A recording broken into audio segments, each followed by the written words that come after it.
Welcome to the LinkedIn Live broadcast on the release of the ISM Report on Business. Hello, everyone. My name is Dan Zeiger. I'm a senior writer and copy editor for Inside Supply Management. That's Institute for Supply Management's member publication. We're happy to have you with us as we discuss the manufacturing PMI data for March. On the eve of what the Trump administration is billing as Liberation Day, a tariff-a-palooza, anxieties and uncertainties over trade policies have somewhat shaken the U.S.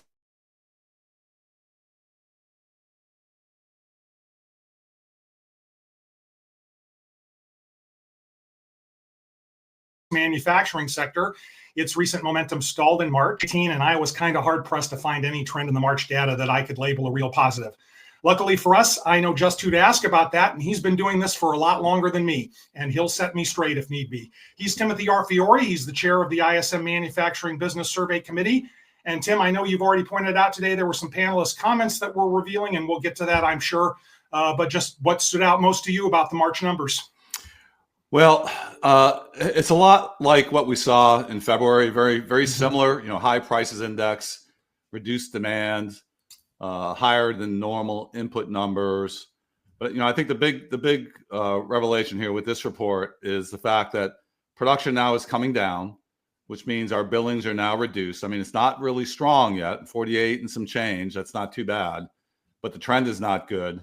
And along with that, we're continuing to release people, which we shouldn't be doing at this point. We should be either stabilizing or adding a slight amount, as we had predicted back in December and January. I mean, the February thing was the first time we really saw the impacts of the tariffs and what it was doing to demand. So, and what's happening on the reduction of people, the higher fire ratio now has gone into a fire side rather than a higher side. I think the number is, let me get the number here. I should know this by heart, but it's been a long day. We're at a 1 to 1.3. We were 1 to 1 last month. So we're making some progress towards negative, which isn't good. I mean, we're not 1 to 2, 1 to 3. We have been there before. And I think the most important thing on the employment side is we're not using layoffs as much as we had been in the second half of last year. We're using attrition and freezing headcount to get our headcount down, meaning we're not replacing people when they leave. And that's a good thing, number one, because it's not as expensive as layoffs. It's not as hard on people's lives as layoffs. And it also indicates that, okay, I'm going to be in a holding pattern here. I'm going to reduce my cost base because I need to. Right now, my forecast is weak. And the people who leave, I just won't replace them. So we're not taking any drastic cuts. That could change as time goes on here. But at present, we're stepping our employment down softly as production comes down too. And as you saw in our report, the backlog number is contracting faster again. So we weren't able to have enough time at a expansionary new order number to improve the backlog at all. So we're now back at a very weak order book, very weak order levels coming in because of the uncertainty. Most of that is probably driven by the lack of investment, people not willing to invest in capital. You can see we're investing in inventory with our inventory number up almost to 54. That's the pull forward of all the material that we're trying to avoid tariffs on. That pull forward is maybe a quarter, 3 months. But you're not going to be able to do much more than that. So if tariffs come and go, that strategy works. If they don't go, that strategy helped, but it doesn't work.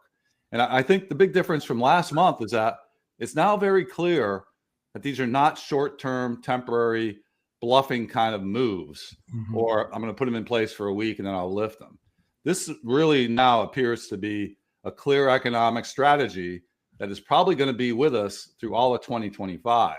And the reason I'm saying that is when Peter Navarro announced a $600 billion annualized revenue input from tariffs, that's a huge number. That is a large number. That really fits in with the strategy about reconciliation, the federal budget. We can talk about that later. It also says to me is we probably are looking at 3 to 6 to 9 months of these tariffs going into place and staying in place. I do not see how they put them in place, reconcile a budget, and then lift the tariffs. I don't see that as being possible.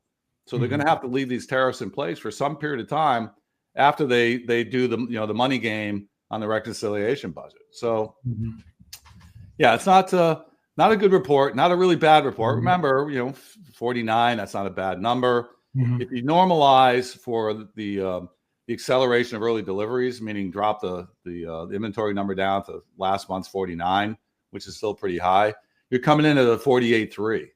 So, and that 48.3 is very close to the theoretical number from last month if you normalize the slower supplier deliveries and the increase in inventory that was caused by the pull forwards.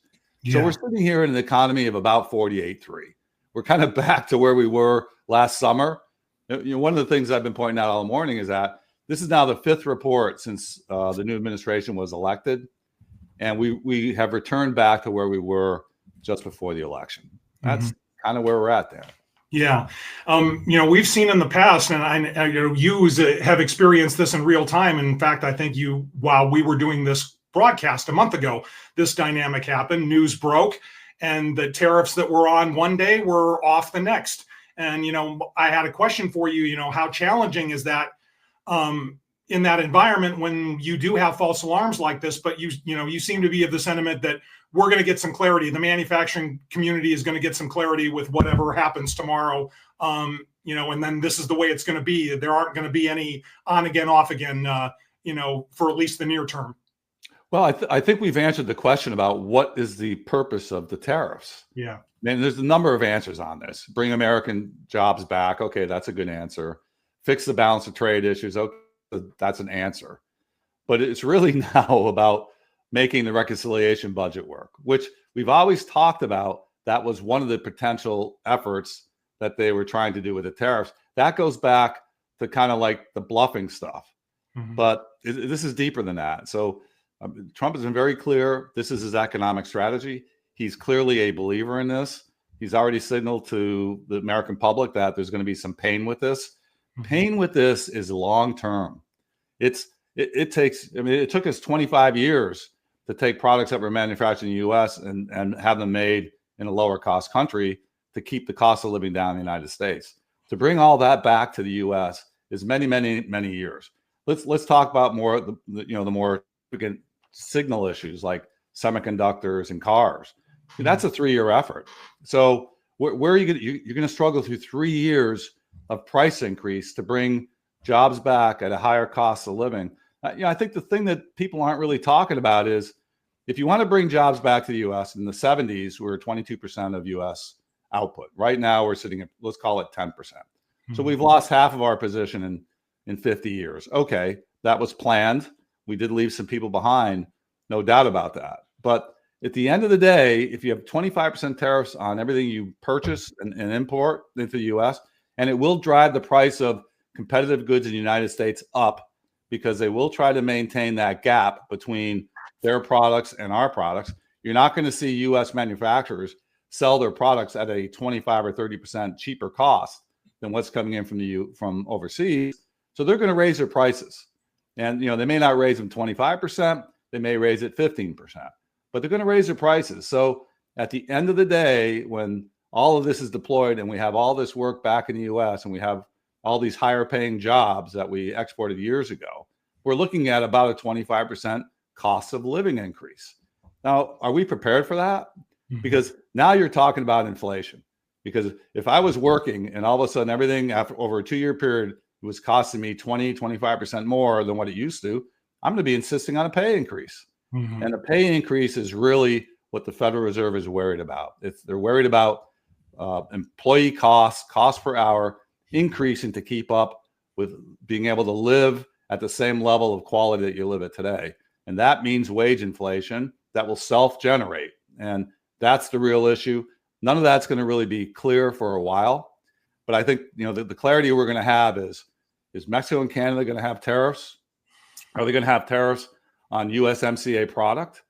Is the rest of the world going to have tariffs? Or is it just going to be Europe? Is it just going to be China? Is it going to be Vietnam? What's going to happen with Korea? What's going to happen with Japan? I mean, these are all huge issues. And by the end of the week, we won't have all the answers, but we'll be making progress towards getting more answers. But I still don't think it's going to lead towards an unlocking of U.S. investment, because the other issue that people have talked about, and you and the listeners know this, that is that, okay, even if the administration says these tariffs are permanent, what does that mean? Because a week from now, you could change your mind. especially if you're negotiating and bartering about other issues, non-economic issues, like the fentanyl drug trade and port activity, who's buying the Panama Canal ports and what will when you start mixing all this stuff together, you can't separate it either. So I think we're in for a rough road here. I don't know that we're going to be climbing into an expansionary environment here inside of Q4. I see a lot of confusion here, a lot of pain, and I'm not sure I see the upside, because the upside at the end to me is a growth in the cost to live in the United States of about 25%, which would put us well above Europe. You live in Europe, it costs more for pretty much everything. So, and the United States has always had that advantage. So we're not going to have that anymore. I mean, is that where we're headed? Yeah. And we're going to bring back low to moderate quality jobs with the environmental impact that comes with that. And that's the benefit we're going to get here. I'm not so sure that's going to really work, but it's not going to be very clear in the short term. Yeah. Well, yeah, that's a good point that you raised. I have a grand, big picture philosophical question later. Hopefully we can conclude with that today. But yeah, let's dive into the numbers. You got a question about the car industry. Let's talk about automotive. Okay, sure. That's been all over the news, as it should be. Okay. My opinion is leave Mexico and Canada alone. It's almost like the North American steel market and the North American aluminum market. Leave those alone. We've developed this. It works. If you listen to what's happening today, we're not really friends anymore, but we used to be, and we still can be.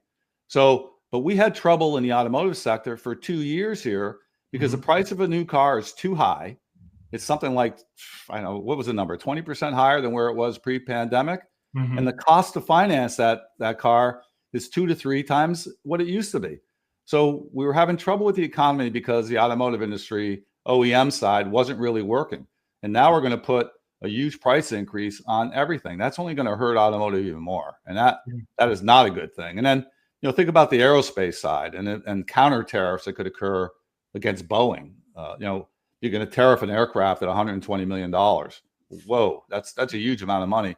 That shifts all the work to Airbus. So, I mean, the near-term example here is that we got a weak industry without strong enough demand because the pricing structure of those cars is too high already. And now we're going to go after them and add 25% tariffs on cars. That I don't see how that works. The only thing that does is it increases the price of used vehicles and it reduces the amount of scrap steel that we have to keep the price of steel down. Yeah. Well, that's a good point. That's what I was going to ask you. And about the month's numbers in particular, you got a question earlier today about how much of the increase in the prices index, 69.4% in March. I believe it's increased, if my memory serves, 21 percentage points and change in the last few months. You were asked how much of that it was attributable to tariffs, and not only that index, and we can talk about a couple others later, inventories and supplier deliveries, which you also talked about in the report. But yeah, let's start with that. Just the prices index dynamic a little bit. You talked about it with automobiles. Just elaborate on a little bit more, and especially as it relates to the tariffs.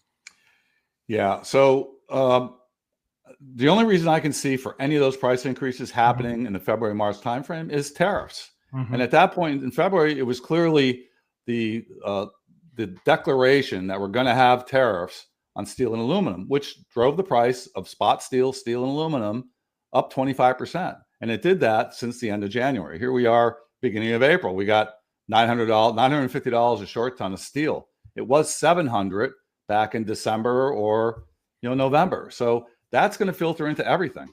And it has been filtering into everything, including the car guys, which normally have a 1-year steel price, but I'm not so sure they can hold that anymore. I'm not sure the steel guys are going to allow that.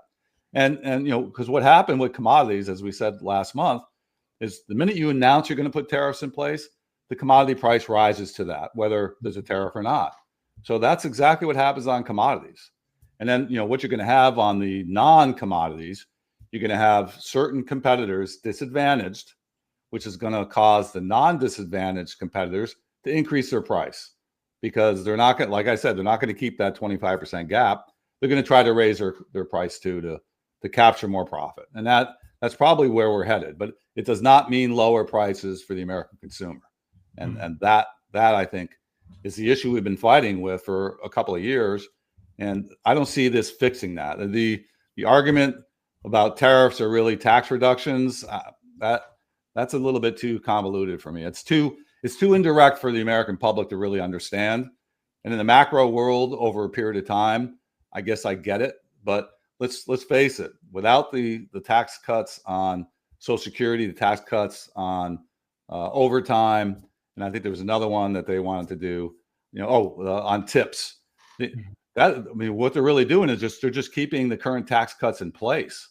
And in return for that, they're going to charge the U.S. public $600 billion they're taking out of the economy, and they're not buying down the debt. They're not paying the debt down. So that money is not really disappearing. It's just going to be redistributed. So I don't see how that helps the American public. I don't see how it helps the cost of living. And we're going to be into that. We're in it. I mean, tomorrow's a big day. Yeah. Couple of other indexes, you mentioned them specifically in the report, that were in expansion, the only two indexes that directly impact the composite PMI. Supplier deliveries was 53.5. That was actually down 1 percentage point, but still in expansion, meaning slower deliveries. And inventories was up 3.5 percentage points to 53.4%. You kind of alluded, you mentioned in the report that, that was kind of due to, tariff concerns and companies reacting to that. And it's not something that you can count on, for a length of time. Just to, discuss that dynamic. Yeah. So, the whole concept here is that when suppliers struggle more to deliver, our number goes up. And the whole concept is suppliers struggle to deliver when they have an accumulation of demand that doesn't allow them to satisfy everybody's needs. And that's why the number goes up. That's what you want. That's not what's happening here. Last month, I think I said we had a lot of suppliers refusing to deliver until who was going to pay the tariffs got resolved. I think that's still true. You also have time delays to clear customs on all imported products because you got to pay the bill before they release your container. So, and that takes a little bit of time. It's not real time. It's not, okay, just, send $3,000, $100,000 container worth of something that gets tariffed 25%. That's a 25,000 payment that's got to occur. These brokers are going to be really busy. And it's probably adding 2 to 3 days on clearing product.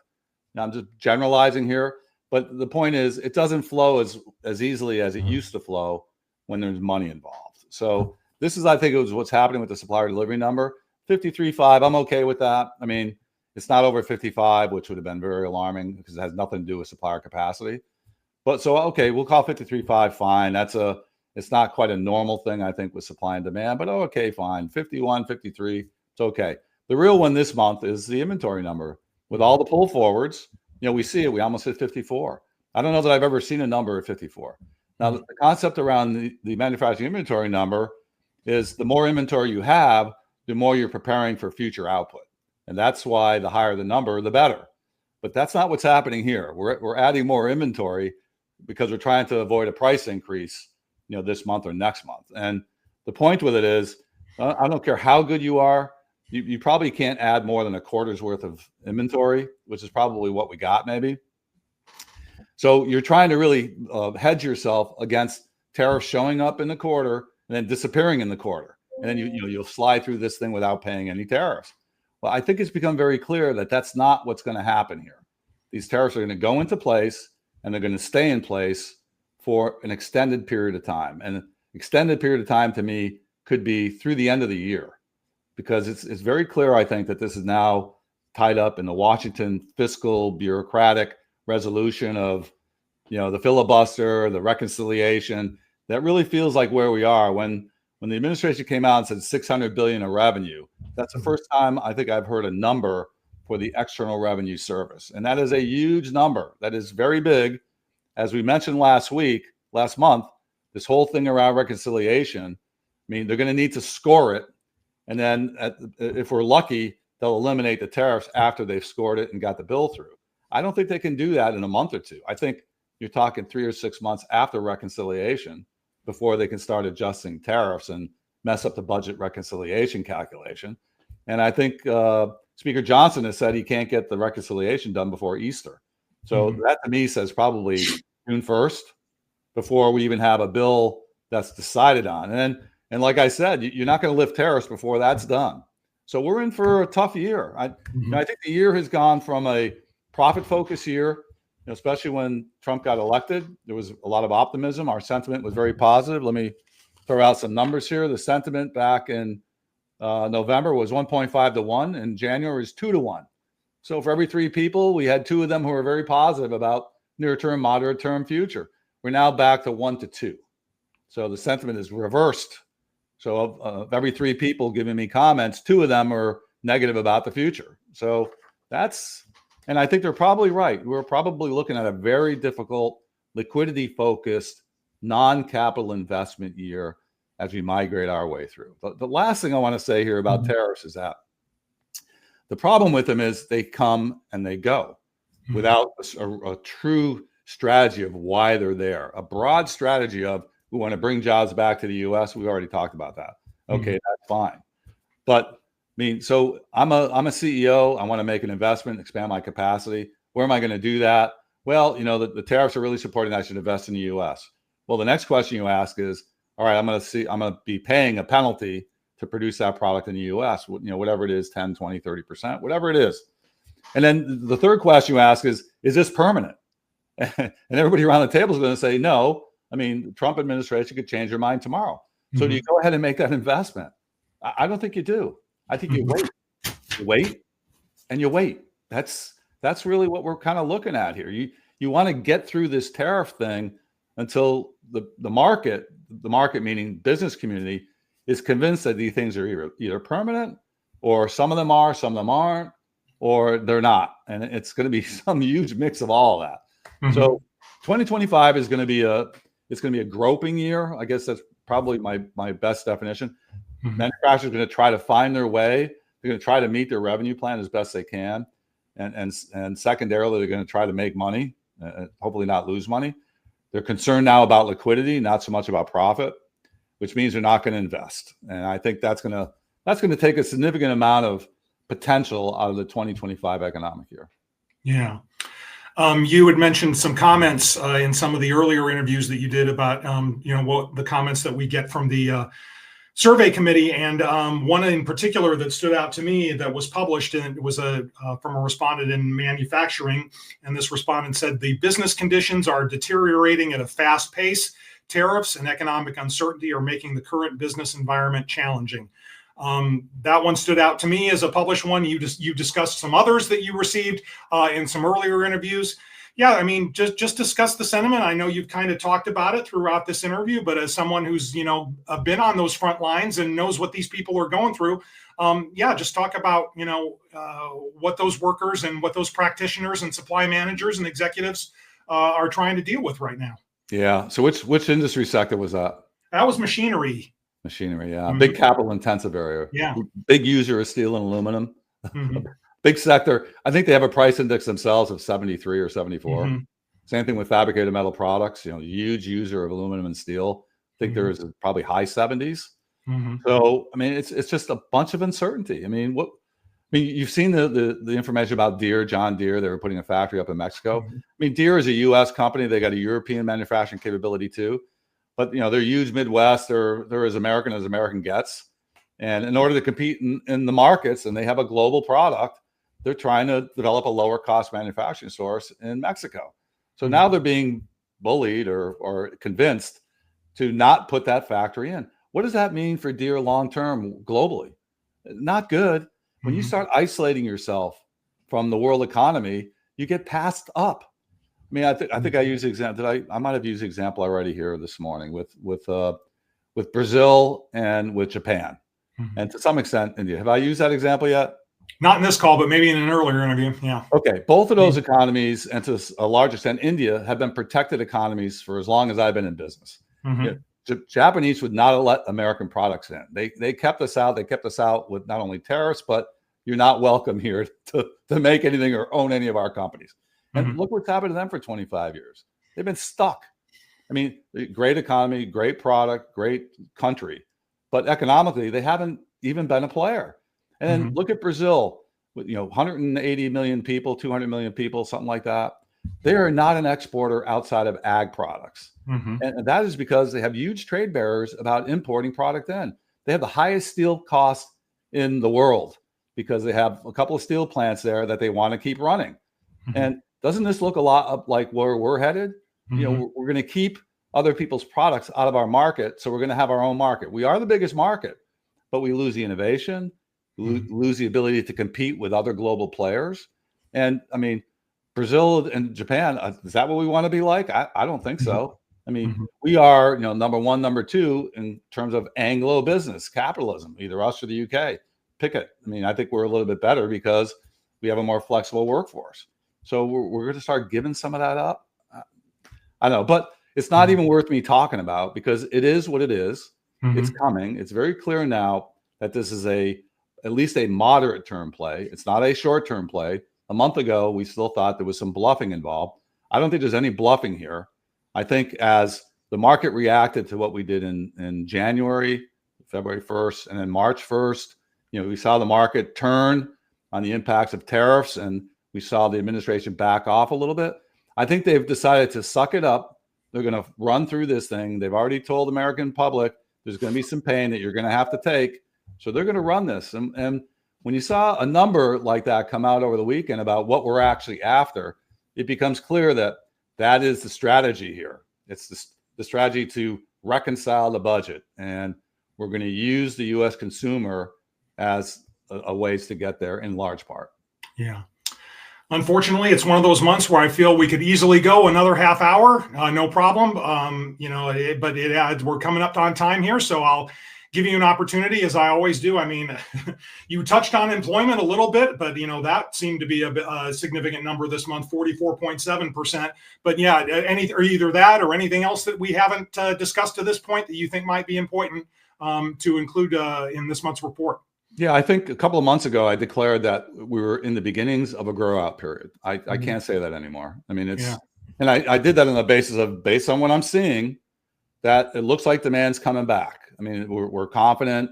The sentiment was good. New administration coming in, business friendly, less regulation, you know, some of the other stuff being eliminated. Okay, fine. That's all changed. It's all changed because of the single use of tariffs as not only an economic weapon, but a weapon to get other things that we want, like what's going on with fentanyl. I mean, it's the whole reason. I mean, Canada, we're arguing with Canada over fentanyl, and that's why we're going to tariff them 25%. We've lost our best partner in the world over what? Over I'm not sure what. So I think we're in for a rocky road. These numbers are not alarming yet.